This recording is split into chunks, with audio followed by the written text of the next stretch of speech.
What's good, people? Welcome back to my channel. Today I got a little small update. Today I'm going to show you guys how I have added little power-ups in terms of health and mana whenever you kill a monster. So let me go ahead and show you the gameplay, and then I'll show you the code that I've been running. Alright? So check it out. I got it already in the background set up. I have the little heroine just waiting on the side. And as soon as it gets close, she's going to start moving and shooting the little slime thing, and this time when that little slime thing gets killed, you'll see something cool happen. And there we go, we got a little health power up. So now every time I take some health, I can find a way to regain it. So it all works nice now. It took me some time to figure out the animation, which I'll talk about in just a bit, which is also part of another video. But let's check this out. As soon as I touch it, increases my health. Right, 110 from 100. Now let's take a look and see if we can kill this thing over here. Poop! Look at that. We got a little mana stone, and as soon as I touch it, it's gonna get my mana go up. And if there's nothing in there, based on the code that I have in there, nothing will spawn. So right now I have 3 little things that will spawn. It will be either, I guess, a heart for health, and a mana stone for mana, and also the chance of not getting anything from killing a monster is also in there. So I think it worked out pretty well. It took me maybe, I don't know, an hour or two to get this function working out, but I thought it was something that's very cool. And now let me go ahead and talk about how I coded this up. So check it out. Over here I have the power up spawner script. This script right now, it just holds an array for game objects, and the game objects that I'm holding are just the animation holders for the heart and the mana stone, and it is tied onto this script, and I'll show you guys in just a bit and how it works.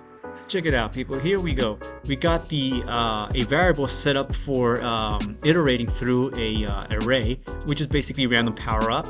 I have serialized the game object array so I can dump any power-ups I can that I have created for it. Here I got the spawn power up. It's just a function to get the vector from the object that I wanted to spawn. The spawn now is where I'm going to actually have the code to make sure that I get something to spawn or not. So what happens here after it takes the vector for the vector position to spawn or instantiate from, it's going to go ahead and do a random number generation, and it's going to be between 0 and 3. Here I got some testing code just to see if stuff is working. If the random power up is less than 2, it's going to go ahead and instantiate something based on that the random generation number. So here it's going to just go ahead and call up or instantiate a object based on from, I guess, 0 and 1, and if I got something in there, either a heart or a mana stone will pop out, and it's basically going to be spawning on the position where the monster was, and the quaternion identity or the rotation is going to be unchanged. So quick and simple code to get this to spawn. I have the else here to maybe spawn something else, like if it's gonna be nothing spawning, maybe I do a little poof, like a smoke cloud to pop out on the animation. Also on the other piece, for when the heart or the mana stone do connect, for this one it is just the heart. The mana stone is basically the same type of copy. I'm just grabbing access to the player and finding him on awake, and once over here, if whatever targets it, it's going to go ahead and gain some life, and then it's going to destroy itself.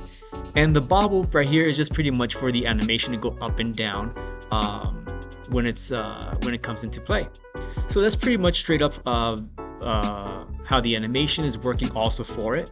And let's go ahead and see the animation, I guess. I think so. I made a mistake. It wasn't in the animation, but I made the animations directly from the bobble function, which changes the position of the object. So all it's doing is it stays at the X position, but the Y is actually just changing its position based on a little bit of, I guess if you would call it from the sine function, it's adding a little chunk to it.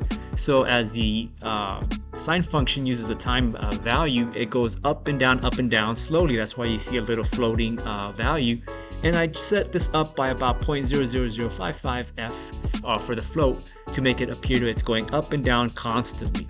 Now, I ended up doing this because I was having a hard time running the animation, but I ended up figuring it out later, and that's part of my video that I created to show you guys how to do simple animations.